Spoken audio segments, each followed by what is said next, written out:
الحمد لله نحمده ونستعينه ونؤمن به ونتوكل عليه ونعوذ بالله من شرور أنفسنا ومن سيئات أعمالنا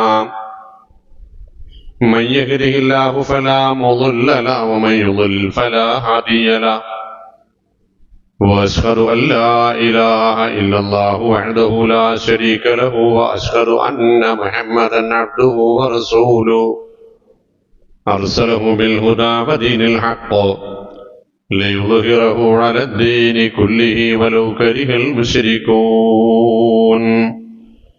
اللهم صل على محمد وعلى آل محمد كما صليت على إبراهيم وعلى آل إبراهيم إنك حميد مجيد اللهم بارك على محمد وعلى آل محمد كما باركت على إبراهيم وعلى آل إبراهيم إنك حميد مجيد أما بعد فإن خير الكلام كلام الله وخير الحديث كتاب الله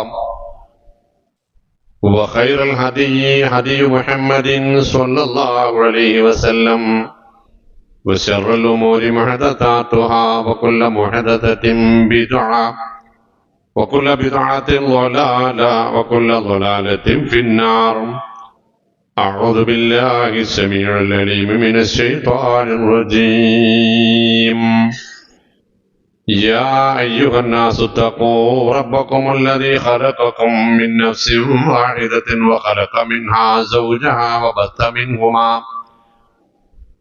وبث منهما رجالا كثيرا ونساء واتقوا الله الذي تساءلون به والأرحام إن الله كان عليكم رقيبا يا أيها الذين آمنوا اتقوا الله وقولوا قولا سديدا يصلح لكم أعمالكم ويغفر لكم ذنوبكم ومن يطع الله ورسوله فقد فاز فوزا عظيما يا أيها الذين آمنوا اتقوا الله حق تقاته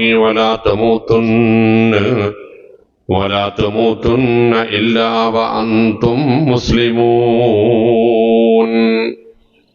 بسم الله الرحمن الرحيم وإني لغفار لمن تاب وآمن وعمل صالحا ثم اهتدى ബഹുമാന്യരായ സഹോദരങ്ങളെ, പ്രിയപ്പെട്ട വിശ്വാസിനികളെ, അല്ലാഹു സുബ്ഹാനഹു വ തആലയുടെ വിധിവിലക്കുകൾക്ക് ജീവിതത്തിൽ അങ്ങോളം ഇങ്ങോളം കീഴ്പ്പെട്ട് മുഹമ്മദ് നബി സല്ലല്ലാഹു അലൈഹി വസല്ലമയുടെ സുന്നത്തുകളെ പരമാവധി പാലിച്ച് മുത്തഖികളായി ജീവിക്കാനും കലിമത്ത് തൗഹീദ് ഉച്ചരിച്ചുകൊണ്ട് മരണപ്പെടാനും ഇടയാകുന്ന വിധത്തിൽ ജീവിതത്തിലെ എല്ലാ മേഖലകളും സംശുദ്ധമാക്കണമെന്ന് എന്നെയും നിങ്ങളെയും ഓർമ്മപ്പെടുത്തുകയാണ്, ഉപദേശിക്കുകയാണ്. പ്രിയപ്പെട്ടവരെ, ഒരു റമദാൻ കൂടി പടിവാതിൽക്കലെത്തി നിൽക്കുന്നു. ആരൊക്കെയുണ്ടാകും റമദാൻ പിറ സാക്ഷിക കാണാൻ എന്ന് അള്ളാഹു അഴലം. നമുക്കെല്ലാവർക്കും അള്ളാഹു ഈ റമദാനിൽ പൂർണ്ണമായും ആരോഗ്യത്തോടുകൂടി ജീവിച്ചിരിക്കാനും റമദാനിന്റെ പുണ്യം പൂർണ്ണമായി സ്വായത്തമാക്കാനും തൗഫീഖ് നൽകുമാറാവട്ടെ. പ്രിയപ്പെട്ടവരെ, റമദാനിലേക്ക് കടന്നു പോകുന്നതിന് മുമ്പ് നമ്മൾ ചിന്തിക്കേണ്ടുന്ന ചില സംഗതികളുണ്ട്. നമ്മളൊരു വീടുണ്ടാക്കാൻ ആലോചിക്കുകയാണെങ്കിൽ എന്തെല്ലാം മുന്നൊരുക്കങ്ങൾ നമ്മൾ നടത്തും? അതെവിടെയായിരിക്കണം, അതിന്റെ ചുറ്റുപാടുകൾ എങ്ങനെയായിരിക്കണം, അയൽപ്പക്കക്കാരെങ്ങനെയായിരിക്കണം, വീട്ടിൽ എന്തെല്ലാം സൗകര്യങ്ങൾ ഉണ്ടായിരിക്കണം എന്നൊക്കെ. എന്നിട്ട് നമ്മൾ കാണുന്ന വീടുകളെയൊക്കെ ഒന്ന് പരിശോധിക്കും. ഏതെങ്കിലും വീട്ടിൽ കയറി ചെല്ലാൻ പറ്റിയാൽ ആ വീടിനുള്ളിലുള്ള സൗകര്യങ്ങളൊക്കെ ഒന്ന് നോക്കും. എന്നാൽ നമുക്ക് ഇണങ്ങിയ, നമുക്ക് ഇഷ്ടപ്പെട്ട രൂപത്തിൽ നമ്മൾ ആ വീട് സംവിധാനിക്കും. ആ വീടിന്റെ പണി പൂർത്തിയായി നമ്മൾ അതിലേക്ക് കയറി താമസിച്ചാൽ പിറ്റേ ദിവസം തുടങ്ങും നമ്മൾ പിന്നെയും. അതിന് അവിടെ ഒരു കസേര ഇടാനുള്ള സ്പേസ്, ഇവിടെ 2 പൂച്ചട്ടി വെക്കാനുള്ള സൗകര്യം, 4 ആളുകൾ വന്നാൽ ഇരിക്കാൻ വേറൊരു സൗകര്യം, അങ്ങനെ അവിടെ ഒരു ക്ലോക്ക്, ഇവിടെ ഒരു ഇത്, അത് ഇതെന്ന് പറഞ്ഞിട്ട് നമ്മൾ നിരന്തരം നമ്മൾ ഉണ്ടാക്കിയ ആ വീടിനെ വീണ്ടും വീണ്ടും ഓടി പിടിപ്പിക്കാൻ ശ്രമിച്ചുകൊണ്ടിരിക്കും. എന്തൊക്കെ വർധനവ് അതിൽ വരുത്താൻ കഴിയോ? 50 കൊല്ലം മുമ്പുണ്ടാക്കിയ വീടിന്റെ പണി ഇപ്പോഴും തീർന്നിട്ടില്ല. മൂപ്പര വീടിന്റെ പണി മക്കത്തെ പള്ളീന്റെ പണി പോലെയാണ്, ഒരു കാലത്തും തീരലില്ല എന്നൊക്കെ അയൽവക്കക്കാര് നമ്മളെ കുറിച്ച് പറയാറില്ലേ? അതാണ് സംഗതി. നമ്മുടെ വീട്ടിലേക്ക് ഒരു വിരുന്നുകാരൻ വരുന്നു. ആ വിരുന്നുകാരൻ ഒരു നേരത്തെ ഭക്ഷണം നൽകണം. എന്തൊക്കെ ഭക്ഷണ സാധനങ്ങൾ എന്തൊക്കെ ഉണ്ടാവണം എന്ന് നമ്മൾ ആലോചിക്കും. ആലോചിച്ചുറപ്പിച്ച ആ സാധനങ്ങളുടെ കൂട്ടത്തിലേക്ക് പിന്നീട് ഇങ്ങനെ വന്ന് ചേർന്നുകൊണ്ടേയിരിക്കും ഒരു ഐസ്ക്രീം, ഒരു പായസം, ഒരു ജ്യൂസ്, കുറച്ച് ഫ്രൂട്ട്, അത് ഇത് അവസാനം 2 മധുരം, ഇതിങ്ങനെ കൂട്ടിക്കൊണ്ടേയിരിക്കും നമ്മൾ. ഇതൊക്കെയും നമ്മുടെ ദുനിയാവിന്റെ കാര്യങ്ങളാണ്. ഇതൊന്നും കുറ്റപ്പെടുത്താവുന്ന കാര്യമായിട്ടല്ല ഞാൻ പറഞ്ഞു കേട്ടോ. പക്ഷേ നമ്മൾ എടുക്കുന്ന ഇബാദത്തുകളിൽ,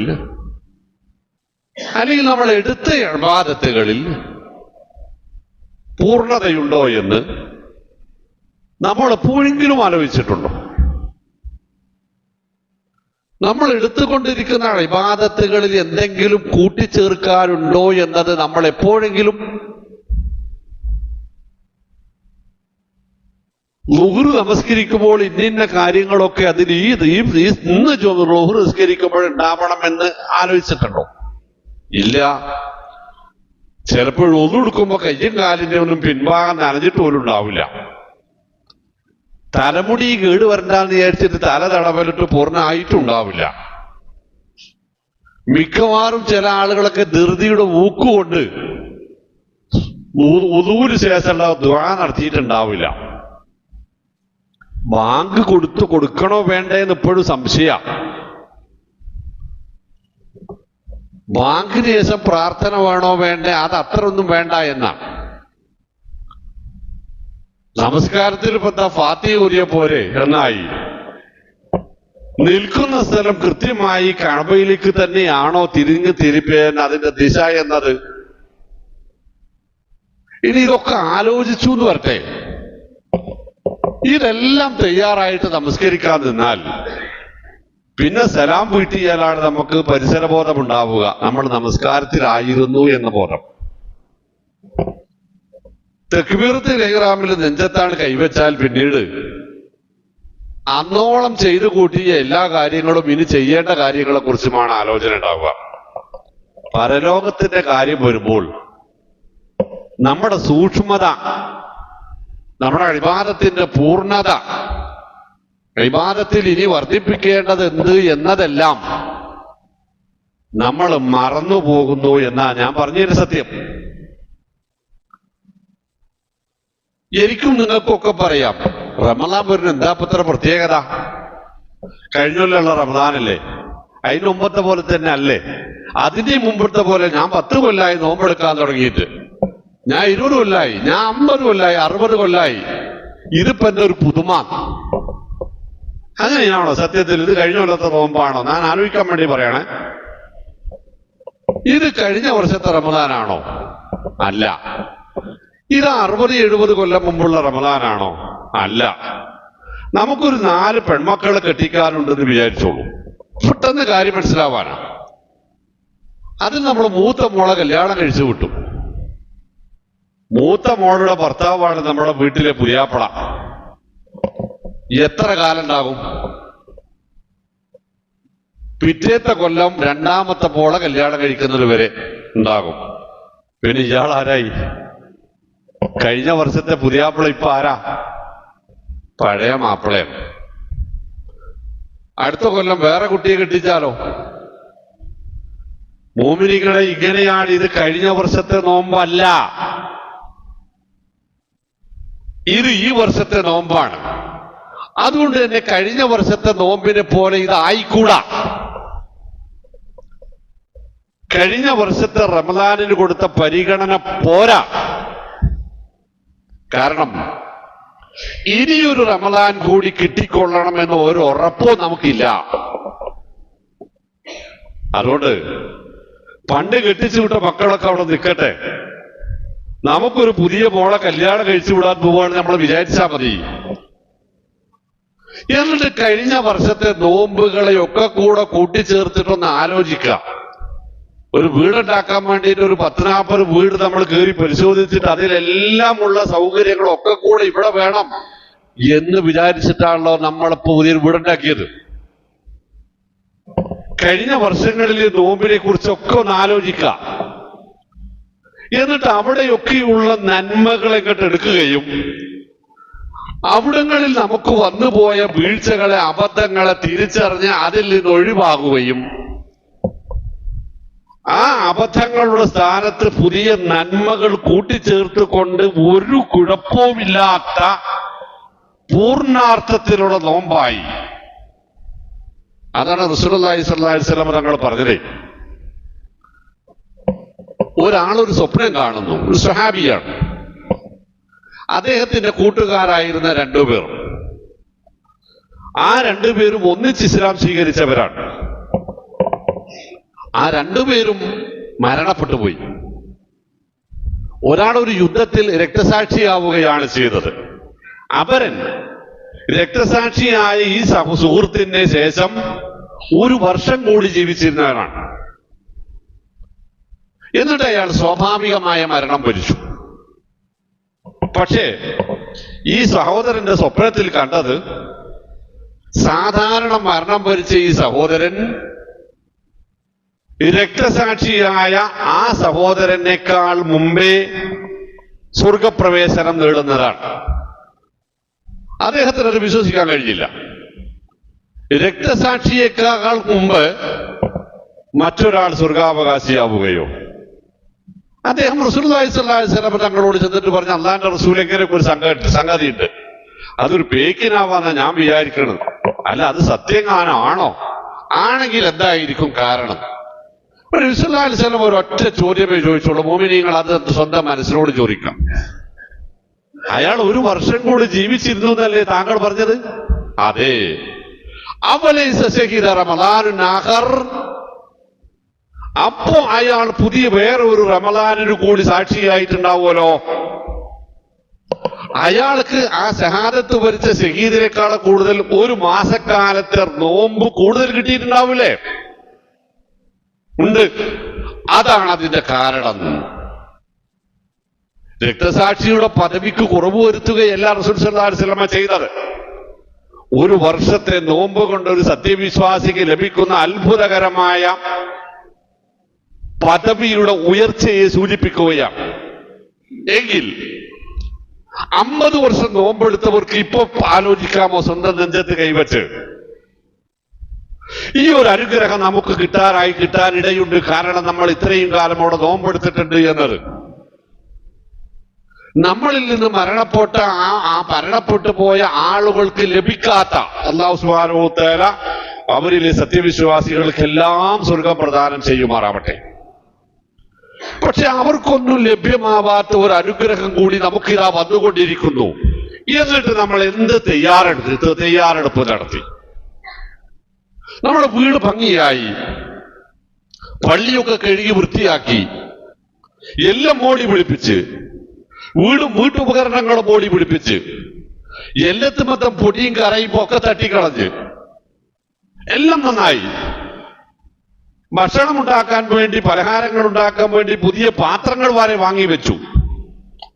അല്ലേ? 1 മാസക്കാലത്തേക്ക് ഇനി ആവശ്യമില്ലാത്ത വണ്ണം, മറ്റൊന്നും ചിന്തിക്കേണ്ടതില്ലാത്ത വണ്ണം ഭക്ഷണ സാമഗ്രികൾക്കുള്ള മസാലപ്പൊടികളെല്ലാം റെഡിയാണ് വീട്ടിൽ.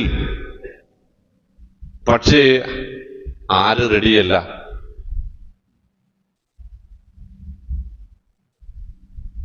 ഞാൻ വിഷമിപ്പിക്കാന്ന് വിചാരിക്കരുത്. ഈ സമുദായം റെഡിയല്ല. ഈ സമുദായത്തിന് പോകാനുള്ള യാത്രാവാഹനം റെഡിയാണ്,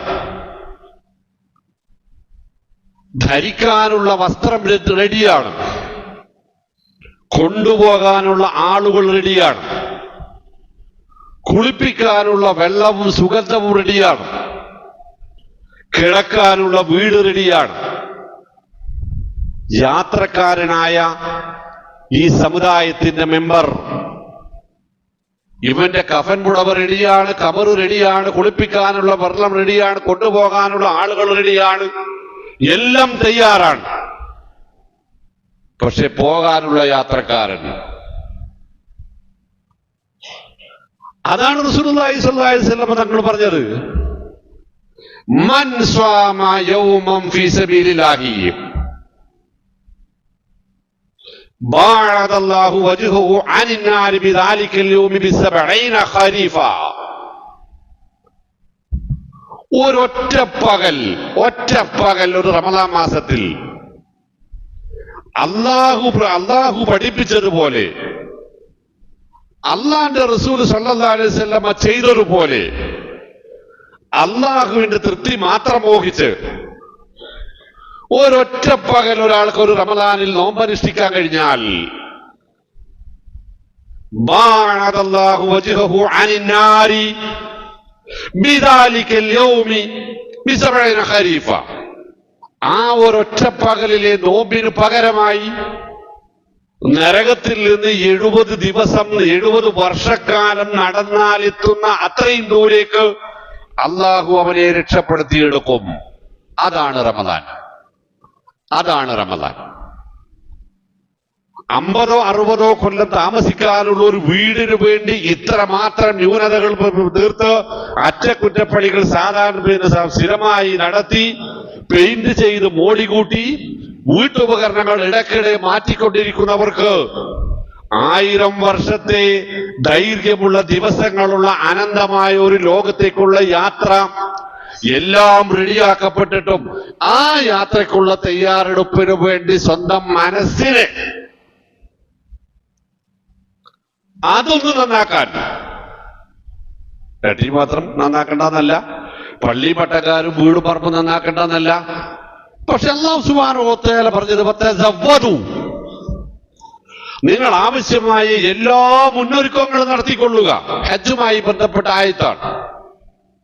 പക്ഷെ അല്ലാഹു പറഞ്ഞത് ഖൈറസ്സാദി, നിങ്ങൾ നടത്തേണ്ട മുന്നൊരുക്കങ്ങളിൽ ഏറ്റവും ഉത്തമമായതും ശ്രേഷ്ഠമായതും പ്രാധാന്യം അർഹിക്കുന്നതും അത്തഖ്വാ, നിങ്ങളുടെ മനസ്സാണ്, നിങ്ങളുടെ ഹൃദയമാണ്, നിങ്ങളുടെ ചിന്തയാണ്, ഇഖ്ലാസാണ്, നിയ്യത്താണ്. ലാ യൻദുറുല്ലാഹു ഇലാ സുവരിക്കും വലാ ഇലാ അജ്സാമിക്കും, നിങ്ങളുടെ രൂപഗുണങ്ങളിലേക്കോ സൗന്ദര്യങ്ങളിലേക്കോ അള്ളാഹു നോക്കുന്നില്ല. കാരണം ഈ സമുദായത്തിന്റെ അങ്ങേയറ്റത്തുള്ള മനുഷ്യന്മാരിൽ പലർക്കും നഗ്നത മറക്കാൻ മാത്രമുള്ള വസ്ത്രം പോലും ഇല്ലാത്തവരായിരുന്നു. എന്നിട്ടല്ലേ കയറി കിടക്കാൻ ഒരു വീട്. ഇമാം ബുഖാരിയും മുസ്ലിമും ഒക്കെ റിപ്പോർട്ട് ചെയ്യുന്ന കാണാം ഹദീസുകളിൽ, സ്വഹാബികളിൽ പലരും ഒരൊറ്റ വസ്ത്രം അത് കഴുത്തിൽ ഇങ്ങനെ കെട്ടിയിടലായിരുന്നു, രണ്ടറ്റോന്ന് സുന്നത്ത് കഴിച്ച് കിടക്കണ കുട്ടികളെ പോലെ. എന്നിട്ട് ഇങ്ങനെ മുൻപാകെ അങ്ങനെ കൂട്ടിപ്പിടിച്ചിട്ടേ നടന്നിരുന്നത്. ജാബിർ റളിയല്ലാഹു അൻഹു ഒറ്റ വസ്ത്രത്തിൽ നമസ്കരിക്കുന്നതിന് ചോദ്യം ചെയ്ത ചെറുപ്പക്കാരായ കുട്ടികളോട് ജാബിർ റളിയല്ലാഹു അൻഹു പറഞ്ഞു, എടോ ഞങ്ങളിൽ ആർക്കാണ് അതിന് 2 വസ്ത്രം ഉണ്ടായിരുന്നത്? ആ തലമുറയെ വിശുദ്ധ ഖുർആൻ പറഞ്ഞത് കുന്തും ഖൈറു ഉമ്മാന, നിങ്ങളാണ് മറ്റുള്ളവർക്ക് മാതൃക. അപ്പൊ അവരുടെ ഭൗതിക സാഹചര്യങ്ങളിലല്ല, അവരുടെ ഭൗതിക സൗകര്യങ്ങളിലല്ല, അവരുടെ ഈമാനിലാണ്, തഖ്വയിലാണ്, ഇഹ്സാനിലാണ്, അവരുടെ നിയ്യത്തിലാണ്, ഇഖ്ലാസിലാണ്, അമലുകളിലാണ് നമുക്ക് മാതൃകയുള്ളത്. നോക്കൂ, റസൂലുള്ളാഹി സ്വല്ലല്ലാഹു അലൈഹി വസല്ലമയുടെ നിലപാടുകളായി ഇമാം ബുഖാരി പറയും, കാന റസൂലുള്ളാഹി സ്വല്ലല്ലാഹു അലൈഹി വസല്ലം അജ്വദുൻ നാസ്, നബി കരീം സ്വല്ലല്ലാഹു അലൈഹി വസല്ലമയായിരുന്നു ഞങ്ങളുടെ നാട്ടിലെ ഏറ്റവും ഉദാര മനസ്കൻ. സാധാരണഗതി എല്ലാ കാലത്തും. എന്നിട്ട് ഹദീസ് ഇങ്ങനെ പറയുന്നിടത്ത് ഫൈദാ ജാ റമളാൻ, റമളാൻ വരുമ്പോൾ ജിബ്രീൽ അലൈഹിസ്സലാം എല്ലാ രാവുകളും നബി സല്ലല്ലാഹു അലൈഹി വസല്ലമയെ കാണാൻ വരും. നബി സല്ലല്ലാഹു അലൈഹി വസല്ലമ അന്നോളം ഇറങ്ങിയ ആയത്തുകളെല്ലാം ജിബ്രീലിന് പാഠം നോക്കി കൊടുക്കും, മനപ്പാഠം. വഫാത്തായ വർഷത്തിൽ അങ്ങനെ 2 തവണ നബി സല്ലല്ലാഹു അലൈഹി വസല്ലമ ഖുർആൻ ആദ്യം മുതൽ അവസാനം വരെ ജിബ്രീൽ അലൈഹിസ്സലാമിന് ഓതി കൊടുത്തിട്ടുണ്ട്. നമ്മൾ ഈ ആദ്യം മുതൽ അവസാനം വരെ എന്നുള്ളതിന് പറയുന്ന ഒരു പേരെന്താ? ഖത്തം തീർത്തിട്ടുണ്ട് അല്ലേ? നിങ്ങളൊന്ന് ആലോചിച്ചു കാണി, റസൂലുള്ളാഹി സ്വല്ലല്ലാഹു അലൈഹി വസല്ലമ തങ്ങളോടം ബിസിയായ തിരക്കേറിയ ജീവിതം നയിച്ച ഒരു മനുഷ്യന്റെ പേര് നിങ്ങളൊന്ന് പറഞ്ഞാണി. എനിക്ക് പറയാൻ കഴിയും. ഏത്? ഞാൻ ഒരുപാട് തിരക്കുള്ള മനുഷ്യനാണ്. ഇന്ന് ഈ തിരക്കിന്റെ ഇടയിൽ കൂടെ നടക്കൂല, നിൽക്കാൻ ഒഴിവില്ല. നേർക്കൊരു കിടന്നുറങ്ങിയിട്ട് എത്ര ദിവസമായിക്കണമെന്ന് അറിയോ? ഞാനും നിങ്ങളൊക്കെ പറയണത് ഇതാണ്. പക്ഷെ ഇതൊക്കെ നമ്മൾ പറയുന്നത് എന്തിന്റെ വിഷയത്തിൽ അറിയോ? ജമാഅത്തിന് പള്ളിയിൽ കയറാൻ പറഞ്ഞാലും, ഖുർആൻ ക്ലാസ്സിന് വരാൻ പറഞ്ഞാൽ, ഖുർആൻ നിത്യജീവിതത്തിൽ പാരായണം ചെയ്യുന്നത് ശീലമാക്കണം എന്ന് പറഞ്ഞാൽ, അപ്പോഴാണ്. കടയിൽ പോകണ കാര്യം പറഞ്ഞാലല്ല, ജോലിക്ക് പോണ കാര്യം പറഞ്ഞാലോ, തോട്ടം നോക്കാൻ പോണ കാര്യം പറഞ്ഞാലോ, വാടക പിരിക്കാൻ പോണ കാര്യം പറഞ്ഞാലോ, എനിക്ക് ബിസിയാണ് നമ്മൾ ആരും പറയാറില്ല. അപ്പൊ നമ്മളുടെ ബിസി എന്തിനെ അവഗണിക്കുന്നതാണ്? പരലോകത്തെ മെല്ലെ അവഗണിച്ച് ദുനിയാവിന്റെ തിരക്കുകളിൽ മുഴുകി ജീവിക്കുന്നവരാണ് നമ്മളെല്ലാവരും. എന്നാൽ ഒരു രാജ്യത്തെ ഖതീബ്, ഇമാമ്, അവിടുത്തെ ഖാലി, അവിടുത്തെ സൈന്യാധിപൻ, അവിടുത്തെ രാജാവ്, അവിടുത്തെ സുപ്രീം കോടതി ചീഫ് ജസ്റ്റിസ്, അവിടുത്തെ പൊതു പ്രവർത്തകൻ, അതോടൊപ്പം ദഅവ പ്രവർത്തനങ്ങളുടെ നടുനായകത്വം വഹിക്കുന്ന നേതാവ് അല്ലേ? ഇതിനിടയിൽ 9 ഭാര്യമാർ, മക്കൾ, പേരമക്കൾ, അങ്ങനെ ചുറ്റുപാടുകൾ തന്നെ. അവസാനം പറഞ്ഞുപോയി, തറാവീഹ് നമസ്കാരത്തിനിടയിൽ കണ്ണടച്ച് കിടക്കുന്ന നബി സല്ലല്ലാഹു അലൈഹി വസല്ലമയോട് ആയിഷ റളിയല്ലാഹു തആല അൻഹ ചോദിച്ചു, യാ റസൂലല്ലാഹ് അതനാം ഖബല അൻ തൂത്തിറ, ദൂതരെ ഉറങ്ങിയോ? വിത്തറാക്കിയിട്ടില്ല കേട്ടോ. അപ്പൊ വിത്തറ് ആക്കണീന്റെ അടിയിൽ ഒന്ന് ഉറങ്ങാനൊക്കെ പറ്റും, നിങ്ങൾക്ക് മനസ്സിലായിട്ടാവുമല്ലോ അല്ലേ?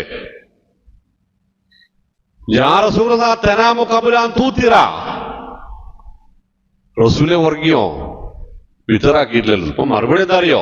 ആയിഷ ഇന്ന ഐന യതനാമാൻ വലാകിൻ ലാ യനാമു ഖൽബി, ആയിഷ എന്റെ കണ്ണടഞ്ഞിട്ടുണ്ടാകും, പക്ഷെ മനസ്സ് ഉറങ്ങിയിട്ടില്ല. എന്റെ കണ്ണടഞ്ഞിട്ടുണ്ടാകും, മനസ്സുറങ്ങിയിട്ടില്ല. അതിന്റെ 100-ൽ1 അംശം പോലും തിരക്കെ എനിക്കും നിങ്ങൾക്കൊന്നുമില്ല. ഇനി ഉണ്ടെങ്കിൽ നമ്മളുടെ വാഹനങ്ങളിൽ മിക്കതും നമുക്കിങ്ങനെ ഖുർആൻ പാരായണം ചെയ്യാനുള്ള ഓപ്ഷനുകൾ കൂടി ഉൾപ്പെടുത്തപ്പെട്ടതാണ്. അവിടെ നമ്മൾ ബാക്കിയുള്ളതൊക്കെ കാണും, ഇത് കേൾക്കുന്നില്ല. സത്യത്തിൽ ഖുർആന്റെ മാസമാണ് റമദാൻ. റമദാന്റെ മാസമല്ല ഖുർആൻ, ഖുർആനിന്റെ മാസമാണ് റമദാൻ. ഖുർആനിന്റെ പഠനത്തിലൂടെ, പാരായണത്തിലൂടെ, അതിലേക്ക് ഇറങ്ങിച്ചെല്ലുന്നതിലൂടെ അല്ലാതെ റമദാനിന്റെ പുണ്യം നേടുക എന്നത് പ്രിയപ്പെട്ടവരെ അത് മലർപ്പൊളിക്കാരന്റെ സ്വപ്നമാകും. അതുകൊണ്ടാണ് ഞാൻ പറഞ്ഞത്, ഇത് കഴിഞ്ഞ വർഷത്തെ നോമ്പല്ല, ഇത് അതിനു മുമ്പുള്ള നോമ്പുകളല്ല, ഇത് ഈ വർഷത്തെ നോമ്പാണ്. അപ്പൊ ഈ വർഷത്തെ നോമ്പിൽ നമ്മൾ ചെയ്യേണ്ടത് എന്താണ്? പരിശുദ്ധ ഖുർആൻ പറയും, വഇന്നീ ലഗഫാറുൻ, ഞാൻ മൂസാ നബി അലൈഹി ഇസ്ലാമിനോട് പറയാണ്, വഇന്നീ ലഗഫാറുൻ, ഞാൻ എല്ലാം പൊറുക്കുന്നവനാണ്. എന്ത് പ്രയാസങ്ങളുണ്ട്, എന്ത് തെറ്റുകുറ്റങ്ങളുണ്ടെങ്കിലും അത് പൊറുക്കാൻ ഞാൻ തയ്യാറാണ്. ആർക്കാണെന്നറിയോ? ലിമൻ താബ, ലിമൻ താബ. കഴിഞ്ഞ ദിവസങ്ങളിൽ, കഴിഞ്ഞ കാലങ്ങളിൽ, കഴിഞ്ഞ ഇബാദത്തുകളിൽ നിന്ന് വീഴ്ചകൾ ഏറ്റു പറഞ്ഞ മാപ്പിരക്കാൻ തയ്യാറുള്ളവർക്ക്, മുഅ്മിനീങ്ങളെ, റമദാനിലല്ല നമുക്ക് തൗബ വേണ്ടതിനർത്ഥം. റമദാനിലേക്ക് ഇറങ്ങിത്തിരിക്കുന്നതിന് മുമ്പ് നമ്മൾ ചിലതൊക്കെ തീരുമാനിക്കേണ്ടതുണ്ട്. വഇന്നീ ലഗഫാറുൻ ലിമൻ താബ. തൗബ ചെയ്തവർക്ക്, ചെയ്യുന്നവർക്ക് എന്നല്ല, തൗബ ചെയ്തവർക്ക് മാപ്പ് നൽകുന്നവനാണ് ഞാൻ. വആമന, വിശുദ്ധമായ ഈമാൻ നിലനിർത്തുന്നവർക്ക് തൗബ ചെയ്ത് നൽകുന്നവനാണ് ഞാൻ, മാപ്പ് നൽകുന്നവനാണ് ഞാൻ. വഅമില സ്വാലിഹൻ, സൽക്കർമ്മ നിരതരായി ജീവിക്കാൻ തയ്യാറുള്ളവർക്കും, തൗബ ചെയ്യുന്നവർക്കും ഈമാനുള്ളവർക്കും അമലു സ്വാലിഹാത്തുകളുള്ളവർക്കും, സുമ്മഹ്തദാ, നേർമാർഗത്തിൽ നിലകൊള്ളാൻ തീരുമാനിച്ചവർക്കും ആഗ്രഹിക്കുന്നവർക്കും അതിനുവേണ്ടി പ്രവർത്തിക്കുന്നവർക്കും അവരുടെ കഴിഞ്ഞ കാലത്തെ എല്ലാ വീഴ്ചകളും മാപ്പാക്കി കൊടുക്കുന്നവനാണ് ഞാൻ. അതുകൊണ്ടാണ് റസൂലുള്ളാഹി സ്വല്ലല്ലാഹു അലൈഹി വസല്ലം പറഞ്ഞത്, മൻ സ്വാമ റമദാന ഈമാനൻ വ ഇഹ്തിസാബൻ ഗുഫിറ ലഹു മാ തഖദ്ദമ മിൻ ദംബി. മൻ സ്വാമ റമദാന, നോമ്പെടുക്കുന്നവൻ ആരാണെങ്കിലും അവനിൽ ഉണ്ടാവേണ്ടുന്ന രണ്ട് കാര്യങ്ങൾ. ഒന്ന്, അവൻ ഈമാനുള്ളവനായിരിക്കണം. അല്ലാഹു ഏകനാണ്, അല്ലാഹുവല്ലാതെ ആരാധനക്കർഹനായി മറ്റാരുമില്ല. അല്ലാഹു പ്രപഞ്ച സംവിധായകനാണ്, എനിക്കെല്ലാം നൽകുന്നത് അല്ലാഹു മാത്രമാണ് എന്ന ഈമാനല്ല ഇവിടെ ആവശ്യം. പിന്നെയോ, ഞാൻ നോമ്പുകാരനാണെന്നത് അല്ലാഹുവിനറിയാം. ഞാൻ എന്ത് കാര്യം, എന്ത് ഉദ്ദേശം വെച്ചാണ് നോമ്പെടുക്കുന്നതെന്ന് അല്ലാഹുവിനറിയാം. ഞാൻ ചെയ്യുന്ന എത്ര നിസ്സാരമായ സൽക്കർമ്മങ്ങളെയും അല്ലാഹു കാണുന്നു എന്ന് എനിക്കറിയാം. അതിനെല്ലാം അല്ലാഹു എനിക്ക് ഉത്തമമായ പ്രതിഫലമെന്നും നൽകുമെന്ന് എനിക്കറിയാം. അതുകൊണ്ട് അല്ലാഹുവിനെ കാണിക്കാൻ വേണ്ടി, അല്ലാഹുവിന്റെ തൃപ്തി നേടാൻ വേണ്ടി സൽക്കർമ്മങ്ങൾ അധികരിപ്പിച്ചുകൊണ്ടേയിരിക്കും ഞാൻ. കാരണം റബ്ബിതെല്ലാം കാണുന്നു, അറിയുന്നു എന്ന ഈമാൻ. ഞാൻ നോമ്പുകാരനാണ്, നോമ്പിന് നിരക്കാത്തത്, ഈ മാസത്തിന് നിരക്കാത്തത്, അള്ളാഹുവിന് ഇഷ്ടമില്ലാത്തത്, ദീനുൽ ഇസ്ലാമിന്റെ നിലപാടുകൾക്ക് യോജിക്കാത്തത്, ഞാൻ എന്ത് ചെയ്താലും, എന്ത് കണ്ടാലും, എന്ത് കേട്ടാലും, എന്ത് പ്രവർത്തിച്ചാലും, എന്തിൽ പങ്കെടുത്താലും, എന്തിനു വേണ്ടി ചെലവഴിച്ചാലും അതെന്റെ റബ്ബ് വലായക്തുമൂനല്ലാഹ ഹദീസ, എന്റെ റബ്ബിന്റെ കണ്ണിൽ നിന്ന് അത് മറച്ചു വെക്കാൻ കഴിയില്ല. അതെന്റെ റബ്ബ് കാണും, അതിനെന്നെ ചോദ്യം ചെയ്യും, എന്നെ ശിക്ഷിക്കും എന്ന ഭയപ്പാടുണ്ടാക്കുന്ന ഈമാൻ. മൻ സാമ റമദാന ഈമാനൻ വഇഹ്തിസാബൻ. ഞാൻ ചെയ്യുന്ന സകല കർമ്മങ്ങൾക്കും എന്റെ റബ്ബ് എനിക്ക് ഉത്തമമായ പ്രതിഫലം നൽകും. എന്റെ റബ്ബ് കൃപാലുവാണ്, വത്സല്യനിധിയാണ്, ദയാലുവാണ്, സ്നേഹനിധിയാണ്. എന്റെ റബ്ബ് എന്നെ കൈവടിയില്ല എന്ന ഉത്തമമായ പ്രതീക്ഷയോടെ ഈമാനും ഇഹ്തിസാബും എന്നതുകൊണ്ട് അതാണ് ഉദ്ദേശം. അങ്ങനെ നോമ്പെടുക്കാൻ കഴിഞ്ഞാൽ ഗുഫിറ ലഹു മാ തഖദ്ദമ മിൻ ദംബി, കഴിഞ്ഞ കാല പാപങ്ങളെല്ലാം അല്ലാഹു സുബ്ഹാനഹു വ തആല അവർക്ക് മാപ്പ് കൊടുക്കും. വഇന്നീ ലഗഫാറുൻ ലിമൻ താബ വആമന വഅമില സ്വാലിഹൻ സുമ്മ ഇഹ്തദാ. തൗബ ചെയ്യാൻ, ഈമാൻ നന്നാക്കാൻ, അമൽ സ്വാലിഹാത്തുകളിൽ മുഴുകാൻ, അത് ഇഖ്ലാസുള്ള അമൽ സ്വാലിഹാത്തുകളാക്കി മാറ്റാൻ, ഹിദായത്തിൽ നിലനിൽക്കുവാൻ വേണ്ടി പരിശ്രമിച്ചാൽ അവർക്ക് അല്ലാഹു എല്ലാം മാപ്പ് നൽകുന്ന. അതുകൊണ്ട് പ്രിയപ്പെട്ടവരെ, ഈ പരിശുദ്ധ റമദാൻ ഇത് നമ്മുടെ ദുനിയാവിന്റെ രക്ഷയാവണം, ഇത് നമ്മുടെ പരലോകത്തിന്റെ മുതൽക്കൂട്ടാവണം, ഇത് ദുനിയാവിലെ സകലമാന പൈശാചികതകളിൽ നിന്നുമുള്ള പരിചയാവണം. അങ്ങനെയാണല്ലോ ജുന്ന. ഇതൊരു രക്ഷാകവചമാണ്.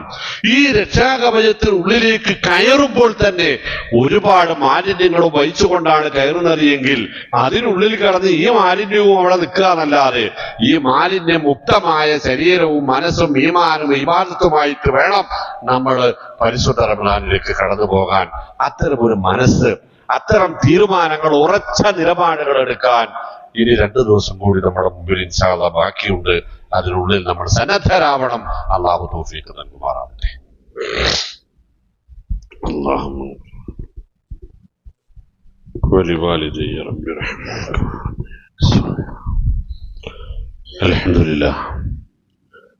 لله الكريم المعبود واشهد ان لا اله الا الله الرحيم المحمود واشهد ان محمدا عبده ورسوله واشرف المولود. اللهم صل وسلم وبارك على محمد وعلى ال محمد كما صليت وباركت على إبراهيم وعلى آل إبراهيم إنك حميد مجيد. أما بعد أيها الإخوان اتقوا الله وكونوا عباد الله. ബഹുമാന്യരെ, അള്ളാഹുവിന്റെ വിധിവിലക്കുകൾക്ക് വിധേയരായി മാതൃകായുഗരായ മുത്തഖികളായി ജീവിക്കാൻ ജീവിതത്തിൽ അങ്ങോളം ഇങ്ങോളം അള്ളാഹു നമുക്ക് തൗഫീഖ് നൽകുമാറാവട്ടെ. പ്രിയപ്പെട്ടവരെ, ഇന്ന് മാർച്ച് 8 ലോകം ഒരു പ്രത്യേക ദിനമായി ആചരിക്കുന്ന ദിവസമാണ്. വനിതാ ദിനം എന്ന പേരിൽ. ഇസ്ലാമിനെ സംബന്ധിച്ചിടത്തോളം അങ്ങനെ ഒരു ദിനാചരണത്തിന് പ്രസക്തിയേ ഇല്ല. കാരണം വനിതാ ലോകത്തിന് സ്ത്രീകൾക്ക് ഇത്രമാത്രം ആദരവും ബഹുമാനവും സ്നേഹവും കരുതലും പരിരക്ഷയും നൽകിയ ഒരു മതം വേറെയില്ല. വിശ്വാസത്തിന്റെ ഭാഗമായി, പരലോകരക്ഷയുടെ ഭാഗമായി സ്ത്രീ സംരക്ഷണവും അവരെ ആദരിക്കലും പഠിപ്പിച്ച മതമാണ് ഇസ്ലാം. വിശുദ്ധ ഖുർആൻ മാനവതക്ക് മാതൃകകളാക്കി കാണിച്ചത് 2 വനിതകളെയാണല്ലോ. وضرب الله مثلا للذين آمنوا امرأة فرعون ومريم ابنة عمران. 2 ആയത്തുകൾ സൂറത്ത് തഹ്രീമിലെ അവസാനത്തെ 2 ആയത്തുകൾ. ഈമാനുള്ളവർക്കെല്ലാം ഖിയാമത്ത് നാൾ വരെ മാതൃക ഫറോവയുടെ ഭാര്യയും മറിയം റളിയല്ലാഹു തആല അൻഹയുമാകുന്നു എന്നർത്ഥം. ഇനി അതിനേക്കാൾ വലിയൊരു ആദരവിന്റെ ആവശ്യമില്ല. ലോകത്ത് മനുഷ്യർക്കിടയിൽ ആരോടാണ് ഏറ്റവും കൂടുതൽ കടപ്പാടും ആദരവും ബഹുമാനവും വേണ്ടത് എന്ന ചോദ്യത്തിന് ആവർത്തിച്ചുള്ള 3 ചോദ്യങ്ങൾക്കും മറുപടി അത് നിന്റെ ഉമ്മയോട് എന്നാണ്. ഇനി അതിനേക്കാൾ വലിയൊരു മഗ്നാ കാർട്ടയുടെ മനുഷ്യാവകാശ പ്രഖ്യാപനത്തിന്റെ ആവശ്യകത, അതിനായിട്ടൊരു പ്രത്യേക ദിനം തിരഞ്ഞെടുക്കേണ്ട ആവശ്യകത ഇസ്ലാമിനെ സംബന്ധിച്ചിടത്തോളം ഇല്ല. പരിശുദ്ധ ഖുർആന്റെ പൂർണ്ണമായ പ്രതി അബൂബക്കർ റളിയല്ലാഹു അൻഹുവിന്റെ കൈവശത്താണ് ഉണ്ടായത്. അവിടെ അദ്ദേഹം വഫാത്തായപ്പോൾ ഉമർ റളിയല്ലാഹു അൻഹുവിന്റെ കയ്യിൽ. ഉമർ റളിയല്ലാഹു അൻഹു വഫാത്തായപ്പോൾ ആ വിശുദ്ധ ഖുർആന്റെ പ്രതി സൂക്ഷിക്കാൻ ഏൽപ്പിക്കപ്പെട്ടത് ഉമ്മുൽ മുഅ്മിനീൻ ഹഫ്സ റളിയല്ലാഹു തആല അൻഹയാണ്. എന്തിനാണ് നമുക്ക് മറ്റൊരു ചിന്താഗതി? മാ അക്രമൻ നിസാ ഇല്ലാ കരീം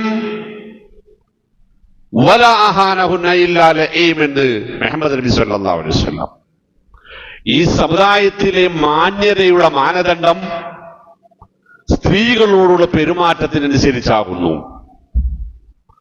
അവരെ ആദരിക്കുന്നവൻ ഈ സമുദായത്തിൽ മാന്യനായി ഗണിക്കപ്പെടും. അവരെ അനാദരിക്കുന്നവൻ ഈ സമുദായത്തിന്റെ കണ്ണിൽ നിന്ദ്യനായി ഗണിക്കപ്പെടും. നമുക്കെന്തിനാണ് ഒരു മാർച്ച് 8? സാവൂ ബൈന ഔലാദികും ഫിൽ ആതിയ വലൗ കുന്തും മുഫദ്ദിലൻ ലഫളൽതു നിസാ. നിങ്ങൾ ജീവിച്ചിരിക്കുമ്പോൾ നിങ്ങളുടെ സ്വത്ത് മക്കൾക്കിടയിൽ നിങ്ങൾ കൊടുക്കുന്നുവെങ്കിൽ അത് ആൺപെൺ വ്യത്യാസമില്ലാതെ എല്ലാവർക്കും ഒരുപോലെ നൽകണം. വലൗ കുന്തും മുഫദ്ദിലൻ, മക്കൾക്കിടയിൽ ആർക്കെങ്കിലും കൂടുതൽ കൊടുക്കാൻ ഞാൻ ഉദ്ദേശിക്കുമെങ്കിൽ ലഫളൽതു നിസാ, അതെന്റെ പെൺമക്കൾക്കാണ് കൂടുതൽ കൊടുക്കുക. സുബ്ഹാനല്ലാഹ്. നമുക്കെതിനാണ് മറ്റൊരു ദിനം? മങ്കാനലഹു ജാരിയത്തൈനി, ഒരാൾക്ക് 2 പെൺമക്കൾ ഉണ്ടാകുന്നു. ഫഅദബഹുന്ന വഅല്ലമഹുന്ന, അവരെ നല്ല വിദ്യാഭ്യാസം നൽകി വളർത്തുന്നു, അവരെ നല്ല സ്വഭാവശീലമുള്ളവരാക്കുന്നു. അങ്കഹുന്ന, എന്നിട്ട് അവരെ നല്ല ഭർത്താക്കന്മാരെ കണ്ടെത്തി കല്യാണം കഴിച്ചു കൊടുക്കുന്നു എങ്കിൽ കുന്നലഹു സിത്റൻ മിനന്നാർ, ആ രണ്ട് പെൺമക്കൾ ഈ മാപ്പയുടെ സ്വർഗപ്രവേശനത്തിന് കാരണമാകും.